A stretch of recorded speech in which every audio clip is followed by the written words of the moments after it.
Best party ever! Let's meet some people. Let's ask him. Excuse me, what's your name? My name is Maddie. Tell us about yourself. How should I introduce myself in English?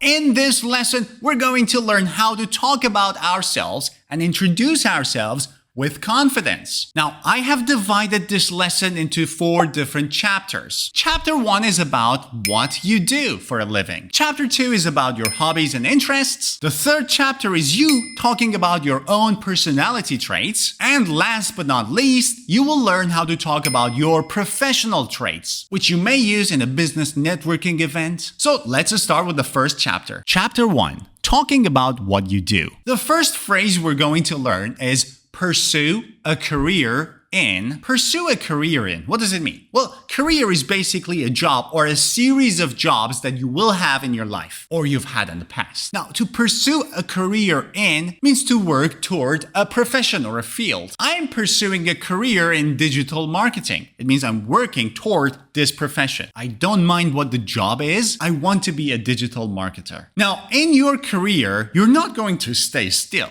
You're going to get better and better and better and better and improve your job position. Then you can use this phrase, work my way up. If you work your way up, you advance in a job or career over time. I started as an intern and worked my way up to a manager. I started at the bottom and now I'm at the top. I worked my way up. Next one is field of expertise. What's a field of expertise? It means a specific area of knowledge or skill that you have. What is your field of expertise? What is the specific area in which you are an expert? My field of expertise is data analysis. My field of expertise is data analysis. That means I'm very good at analyzing and understanding data. Next one is primary focus. Now, your primary focus, what is that? You know what focus is, right? An area of attention and effort that you have. That's my focus. Now, what's your primary focus? It basically is the main area of attention that you have. My primary focus at work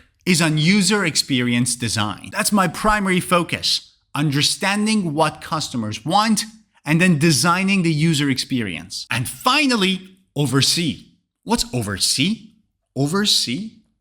See what? Oversee means to supervise or manage a task or a group of people, a team. I oversee the development team to ensure that projects are completed on time. I oversee the team. It means I'm supervising and managing the team. All right, enough with part 1. Now, one of my friends, Jack, is going to introduce himself. Hey, Jack, tell us about yourself. I'm currently pursuing a career in software development, and my primary focus is on user experience design. I started as a junior developer, but over the years, I've worked my way up to a team lead role. My field of expertise includes data analysis and AI systems, and I now oversee a small team responsible for building new applications. Part 2. Talking about hobbies and interests. Hobby is something you do for fun. Now, look at this phrase. Take up a new hobby. Take up a new hobby. What does it mean? It's a very interesting phrasal verb. To take up a new hobby means to start a new activity for fun. I recently took up hiking as a way to relax. So you climb a mountain and then you're so tired and then you want to relax. But yeah, anyway, next one is have a knack for something. Have a knack. The first K is silent. Have a knack. No. Have a knack for something. But what does it mean? It means to be naturally good at something. You have the talent for it. You're talented. You don't need to try hard. You have a knack for it. You have the talent. You were born with it. I have a knack for photography and love capturing landscapes. I have a knack for photography. It means I'm a talented photographer. No, I did not attend any photography courses. I'm just naturally good. I have a knack for it. Next word is an interesting one. Unwind. Unwind. But what does it mean? It means to relax and relieve stress. I want to unwind by reading a good book. I want to unwind by reading a good book. I want to relax. I want to relieve stress. by reading a good book. Next one is immerse yourself in something. Immerse yourself in. What does it mean? It means to become deeply involved in an activity. I enjoy immersing myself in DIY projects over the weekends. I enjoy immersing myself. I enjoy becoming deeply involved in DIY projects. DIY stands for do it yourself, by the way. And also, this phrase is a very good one to give you a tip about learning English. A very good way of learning English is to immerse yourself in this language, in any activity that relates to learning and speaking English. So listen to as many podcasts as you can. Listen to your favorite songs. Read books, watch movies, watch the news. Surround yourself with people who speak English or who are trying to learn English. Immerse yourself in English. And the last one, it's a very fancy adjective, avid. Avid. Avid means enthusiastic and passionate about something. I'm an avid traveler and love exploring new cultures. Now, you can say avid traveler, avid football fan, avid supporter of the arts, avid reader. It is used to describe someone with enthusiasm. And now, I have Lucy here, who's going to talk about her interests and hobbies. Hey, Lucy, tell us about yourself. In my spare time, I've recently taken up hiking as a way to stay active and explore nature. I also have a knack for photography, particularly landscapes, which goes perfectly with my outdoor adventures. To unwind, I enjoy cooking and experimenting with new recipes at home, and I'm an avid reader. I always have a good book with me. Part 3. Describing personality traits. Look at this adjective. Meticulous. Meticulous. What does it mean? It means very careful and precise. Meticulous. I am meticulous about my work and pay attention to every detail. I'm meticulous. I'm very accurate. I pay attention to everything. Next adjective is driven. Driven, which means ambitious and motivated. I'm driven. I'm ambitious. I'm motivated. I want to do it. I am driven to succeed and continuously improve my skills. I'm driven.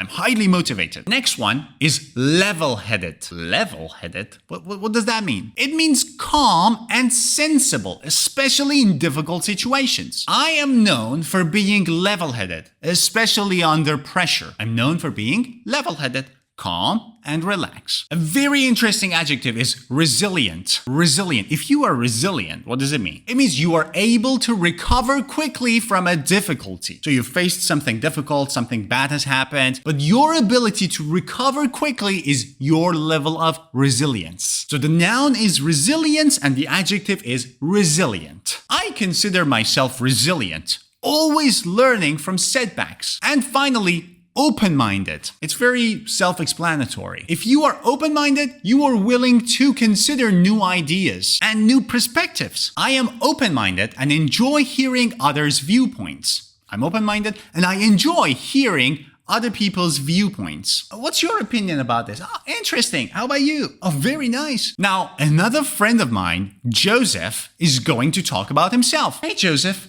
how would you describe yourself? I'm a meticulous person, always making sure every detail is in place in my work. I'm also driven to achieve my goals and continuously improve my skills, which helps me stay motivated. My colleagues often describe me as level-headed and resilient because I can handle pressure well and quickly learn from setbacks. Additionally, I'm open-minded and enjoy collaborating with others to gain fresh perspectives.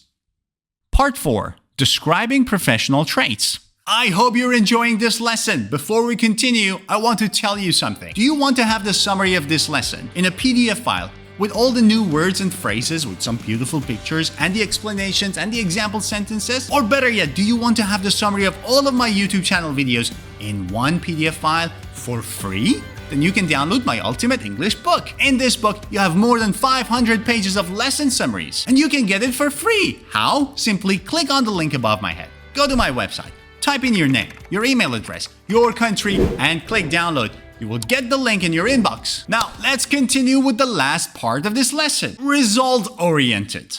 What does that mean? If you are result-oriented, you focus on achieving the end result, not on how to achieve that. It is important that you achieve the results that you want, the desired goal. But you may not care a lot about how you do that. You are result-oriented. I am highly result-oriented and work hard to exceed targets. A very good professional trait to have is to take initiative. Somebody who takes initiative does not wait for others to tell him or her what he or she needs to do. They would just do it. I often take initiative to solve problems before they escalate. I take initiative to solve the problem before it escalates, before it gets worse. An interesting adjective is collaborative.